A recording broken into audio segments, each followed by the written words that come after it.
Hello every one, എല്ലാവർക്കും സുഖല്ലേ മക്കളെ?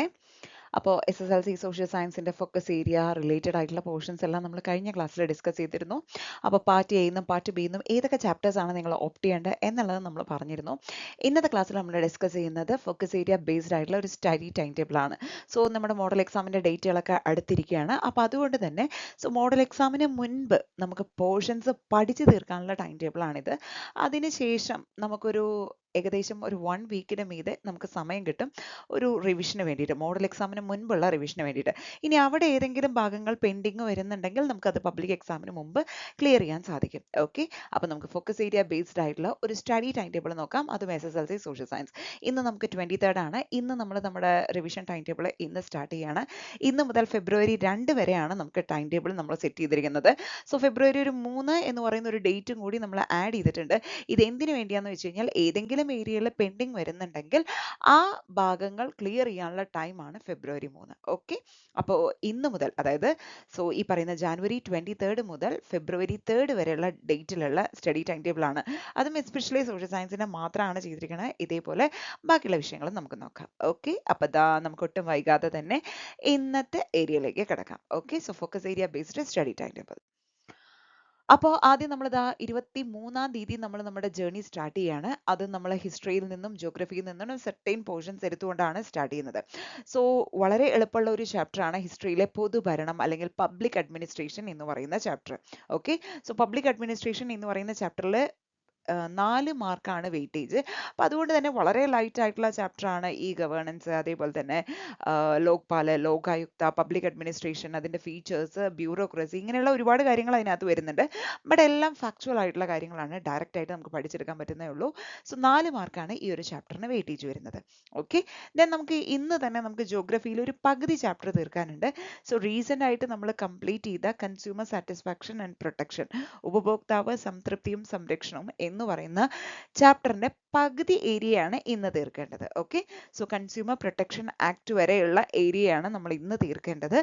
4 മാർക്കാണ് ഈ ഒരു ചാപ്റ്ററിനും വെയിറ്റേജ്. ഓക്കെ, അപ്പൊ നമ്മൾ ഹിസ്റ്ററിയിൽ ഒരു ചാപ്റ്റർ കംപ്ലീറ്റ് ചെയ്തു, ജോഗ്രഫിയിലെ ഹാഫ് ചാപ്റ്റർ കംപ്ലീറ്റ് ചെയ്തു ഇന്ന്. ഇനി നാളെ 24/1/2025 ഹിസ്റ്ററിയിൽ നിന്ന് സോഷ്യോളജി വാട്ട് വൈ എന്ന് പറയുന്ന ചാപ്റ്റർ 3 മാർക്കേ ആകെ വെയിറ്റേജ് ഉള്ളൂ. വളരെ കുഞ്ഞു ചാപ്റ്റർ ആണ്. ഓരോ മെത്തേഡ്, അതിൽ തന്നെ നമുക്ക് ഏറ്റവും ഇമ്പോർട്ടൻ്റ് ആയിട്ട് നമുക്ക് സ്ഥിരം ചോദിച്ചു കാണുന്ന ക്വസ്റ്റ്യൻ ആണ് ഇന്റർവ്യൂ, സോഷ്യൽ സർവേ, അതുപോലെയുള്ള ഒബ്സർവേഷൻ, അങ്ങനെയുള്ള ഏരിയാസ്. ആ ഒരു പാർട്ടാണ് മെത്തേഡ് ഓഫ് സ്റ്റഡിങ് സോഷ്യോളജി എന്നുള്ള ഒരു ഏരിയയിൽ നിന്നാണ് മെജോറിറ്റി ക്വസ്റ്റ്യൻസ് വരാറ്. നമ്മൾ ഈ ഓരോ ഏരിയ റിലേറ്റഡ് ആയിട്ട് ഏതൊക്കെയാണ് ഇമ്പോർട്ടൻസ് എന്നുള്ളത് നമ്മൾ അടുത്ത ഒരു വീഡിയോയിൽ ഡിസ്കസ് ചെയ്യുന്നതായിരിക്കും. ഓക്കെ, സമൂഹശാസ്ത്രം എന്തിന് 3 മാർക്കേ വെയിറ്റേജ് ഉള്ളൂ. അപ്പൊ അതുകൊണ്ട് തന്നെ അതിനോടൊപ്പം നമ്മൾ ആഡ് ചെയ്തിരിക്കുന്ന ജോഗ്രഫിയിൽ ഒരു ഹാഫ് ചാപ്റ്റർ ഉണ്ട്, വൈവിധ്യങ്ങളുടെ ഇന്ത്യ എന്ന് പറയുന്ന 7 മാർക്ക് വെയിറ്റേജ് ഉള്ള ചാപ്റ്റർ ആണ്. അപ്പൊ 7 മാർക്ക് വെയിറ്റേജ് എന്ന് പറയുമ്പോൾ തന്നെ ഞാൻ ഒരു കാര്യം പറയാം, ഇവിടെ 3 മാർക്ക് നമുക്ക് മാപ്പിനാണ് പോകുന്നത്.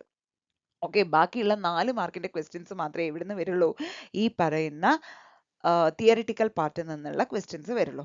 ഓക്കെ, അപ്പൊ അതൊന്ന് നോട്ട് ചെയ്ത് വെച്ചോളൂ. അതേപോലെ തന്നെ നമുക്ക് അടുത്തൊരു ദിവസത്തിലേക്ക് കടക്കാം.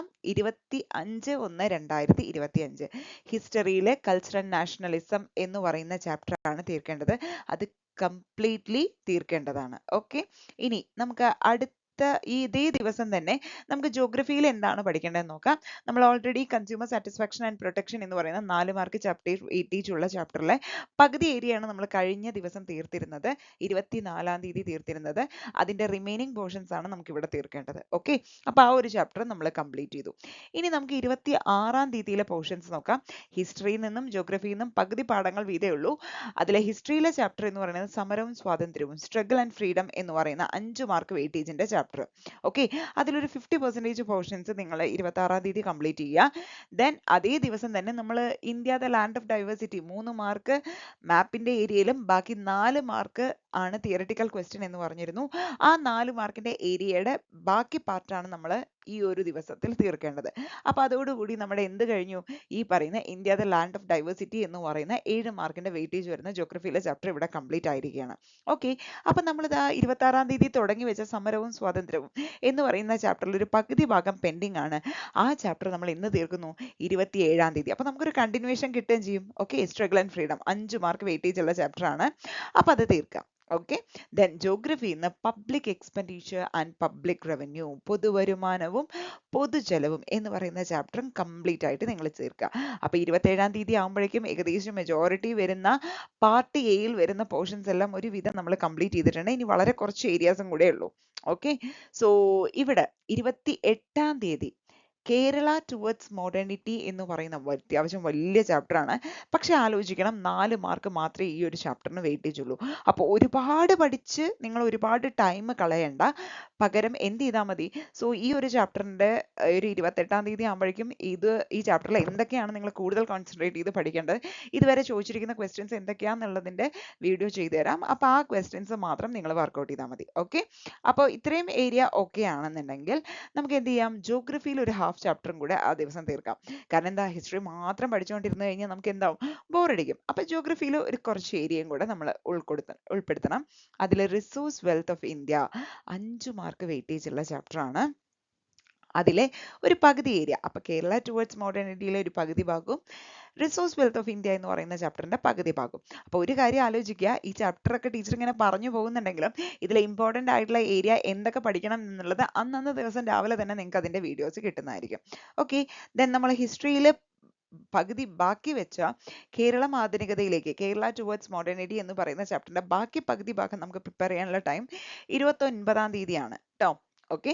ദെൻ അതേ ദിവസം തന്നെ നമ്മൾ ജോഗ്രഫിയിലെ നമ്മൾ പകുതി വെച്ച റിസോഴ്സ് വെൽത്ത് ഓഫ് ഇന്ത്യ എന്ന് പറയുന്ന 5 മാർക്ക് ചാപ്റ്ററിന്റെ ബാക്കി ഏരിയയും കൂടെ നമ്മൾ കവർ ചെയ്യണം. അപ്പൊ ഇവിടെ നമുക്ക് 5 മാർക്ക് വെയിറ്റേജ് പറഞ്ഞിട്ടുണ്ടെങ്കിലും ഇതിലെ 1 മാർക്ക് മാപ്പിനാണ്. നമ്മൾ already India the land of diversity എന്നാണ് 3 മാർക്കിന്റെ മാപ്പ് ക്വസ്റ്റ്യൻ എന്ന് പറഞ്ഞു. റിസോഴ്സ് വെൽത്ത് ഓഫ് ഇന്ത്യയിൽ നിന്നാണ് 1 മാർക്കിന്റെ മാപ്പ് ക്വസ്റ്റ്യൻ. അപ്പൊ ടോട്ടലി 4 മാർക്ക്. അതിൽ 1 mark resource wealth of India, ബാക്കി 3 mark India the land of diversity. Okay. ഇനി 30-ാം തീയതിയാണ്. 30-ാം തീയതി ഹിസ്റ്ററിയിൽ നമ്മൾ പാർട്ട് ബിയിലേക്ക് ഏകദേശം എത്തിയിട്ടുണ്ട്. ഓക്കെ. പാർട്ട് എ കമ്പൽസറി ചാപ്റ്റേഴ്സിന്റെ എല്ലാ റിവിഷന്റെ ടൈം ടേബിൾ കംപ്ലീറ്റ് ഏകദേശം കഴിഞ്ഞിട്ടുണ്ട്.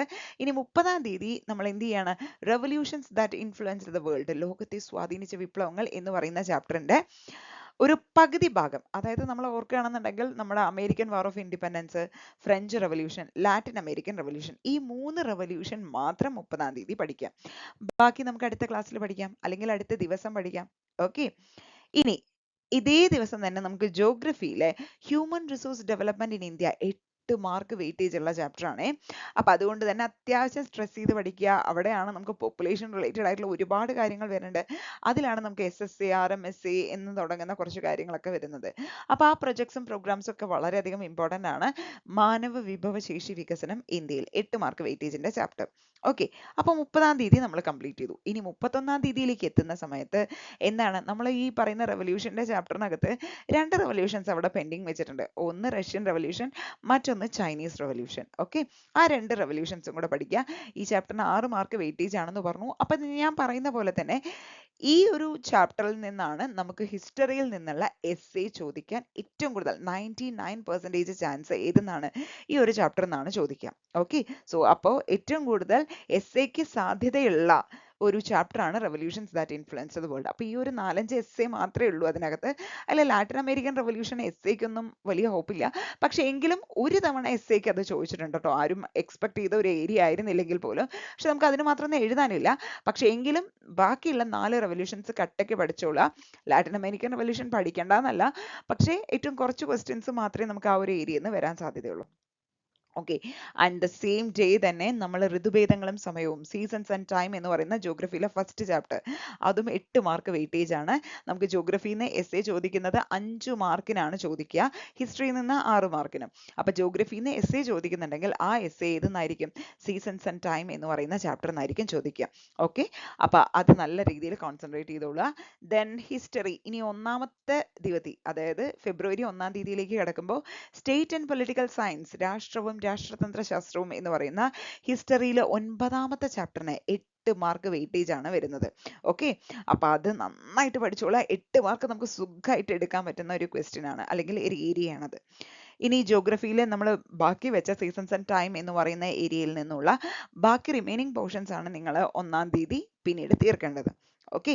അപ്പോൾ ഏകദേശം നമ്മൾ ഫൈനൽ പാർട്ടിലേക്ക് എത്തി. 2-ാം തീയതി. ഓക്കെ, സോ 2/2/2025 ഹിസ്റ്ററിയിൽ നിന്ന് ഇന്ത്യ ആഫ്റ്റർ ഇൻഡിപെൻഡൻസ് എന്ന് പറയുന്ന ഹിസ്റ്ററിയിലെ 7-ാമത്തെ ചാപ്റ്റർ, അതായത് ബ്രിട്ടീഷ് എക്സ്പ്ലോയിറ്റേഷൻ ആൻഡ് റെസിസ്റ്റൻസിന് പകരമായിട്ട് നമ്മൾ പഠിക്കുന്ന ചാപ്റ്റർ ആണ് India after independence. 6 mark weightage ആണ്. അപ്പോൾ മക്കളെ നന്നായി പഠിച്ചോളൂ. അതേപോലെ തന്നെ ജോഗ്രഫിയിൽ നിന്ന് പഠിക്കേണ്ടത് ലാൻഡ്സ്കേപ്പ് അനാലിസിസ് ത്രൂ മാപ്സ്, അതും 4 മാർക്ക് വെയിറ്റേജ് ആണ്. ഇതെന്താ ടീച്ചർ 2 ചാപ്റ്റർ ഒറ്റ ദിവസം തന്നെ ഇട്ടിരിക്കണേ എന്ന് ചിന്തിക്കേണ്ട. ഈ ഒരു ചാപ്റ്റർ കുറച്ച് ലെങ്തി ആണെന്നുള്ളത് എനിക്കറിയാം, ഇന്ത്യ ആഫ്റ്റർ ഇൻഡിപെൻഡൻസ്. അത് നിങ്ങൾ നന്നായി പഠിച്ചോളൂ. ലാൻഡ്സ്കേപ്പ് അനാലിസിസ് ത്രൂ മാപ്സ്, ഭൂതല വിശകലനം ഭൂപടങ്ങളിലൂടെ എന്ന് പറയുന്ന ചാപ്റ്ററിനകത്ത് നമുക്ക് ഗ്രിഡ് റെഫറൻസും അതേപോലെ കോണ്ടൂർ ലൈൻസിന്റെയും കുറച്ച് ഏരിയാസ് ഒക്കെയാണ് വരുന്നത്. അത് നിങ്ങൾ ഇവൻ പഠിച്ചില്ലെങ്കിലും കുഴപ്പമില്ല, ടീച്ചർ അതിന്റെ വീഡിയോ അപ്ലോഡ് ചെയ്യുന്നതായിരിക്കും. അത് മാത്രം കണ്ടാൽ മതി, സെറ്റ് ആക്കാൻ നമുക്ക് സാധിക്കും. ഓക്കെ, അപ്പൊ ഗ്രിഡ് റെഫറൻസിന് വേണ്ടി ഒരുപാട് കുത്തിയിരുന്ന് പഠിക്കേണ്ട ആവശ്യമില്ല, നല്ല രീതിയിൽ മനസ്സിലാക്കി വെച്ചാൽ മതിയാവും, നമുക്കത് വർക്കൗട്ട് ചെയ്യാൻ സാധിക്കും. ഓക്കെ, അപ്പൊ ഇത്രയുമാണ് നമ്മുടെ 2-ാം തീയതിയോടുകൂടി നമ്മൾ ഈ പറയുന്ന റിവിഷൻ സോഷ്യൽ സയൻസിന്റെ കംപ്ലീറ്റ് ആയിട്ട് തീർക്കേണ്ട സമയം എന്ന് പറയുന്നത്. അപ്പോൾ സോഷ്യൽ സയൻസ് പഠിക്കുന്ന കൂട്ടത്തിൽ ബാക്കി സബ്ജക്റ്റുകളും പഠിക്കണം. ഞാനിത് ഡിവൈഡ് ചെയ്ത് തന്നേ ഉള്ളൂ. അപ്പോൾ ഈ ഡിവൈഡ് ചെയ്ത രീതിയിൽ നമ്മളൊന്ന് മുന്നോട്ട് പോവുകയാണെന്നുണ്ടെങ്കിൽ നമുക്ക് ഒരുപാട് ടൈറ്റ് അല്ലാതെ തന്നെ നമുക്ക് റിവിഷൻ കംപ്ലീറ്റ് ചെയ്യാനും പ്രീവിയസ് ഇയർ ക്വസ്റ്റ്യൻസ് എല്ലാം വർക്കൗട്ട് ചെയ്യാനും എല്ലാം സാധിക്കും. അപ്പോൾ ഞാൻ പോർഷൻസ് എല്ലാം പറഞ്ഞ കൂട്ടത്തിൽ ഞാൻ ഒരു കാര്യം കൂടെ പറഞ്ഞിരുന്നു. എന്താണ്, ഈ പോർഷൻസ് എല്ലാം റിലേറ്റഡ് ആയിട്ട് അന്നന്നാളത്തെ പോർഷൻസിന്റെ ഏറ്റവും ഇമ്പോർട്ടൻ്റ് ആയിട്ടുള്ള ഫോക്കസ് ചെയ്യേണ്ട ക്വസ്റ്റ്യൻസും ഫോക്കസ് ചെയ്യേണ്ട ഏരിയാസിൻ്റെയും വീഡിയോസ് അതാത് ദിവസങ്ങളിൽ തന്നെ നിങ്ങൾക്ക് കിട്ടുന്നതായിരിക്കും. അപ്പോൾ അതും കൂടി കോൺസെൻട്രേറ്റ് ചെയ്തുകൊണ്ട് നിങ്ങൾ പഠിച്ചു മുന്നോട്ട് പോകാം. ഓക്കെ, എനിവേ ഈ വീഡിയോ ഇഷ്ടമായെങ്കിൽ കൂട്ടുകാർക്ക് എല്ലാവർക്കും ഷെയർ ചെയ്ത് കൊടുക്കുക. എല്ലാവരും നന്നായി പഠിക്കുക, നല്ല രീതിയിൽ സ്കോർ ചെയ്യുക. സോ ഇവിടെ ടെൻഷൻ അല്ല വേണ്ടത്, മാക്സിമം വർക്കൗട്ട് ചെയ്യുകയാണ് വേണ്ടത്. വർക്കൗട്ട് ചെയ്താൽ ഷുവർ ആയിട്ട് നമുക്ക് റിസൾട്ട് ഉണ്ടാക്കിയെടുക്കാം. Anyway, thank you so much for watching. Keep watching and keep supporting. Thank you and have a nice day. By.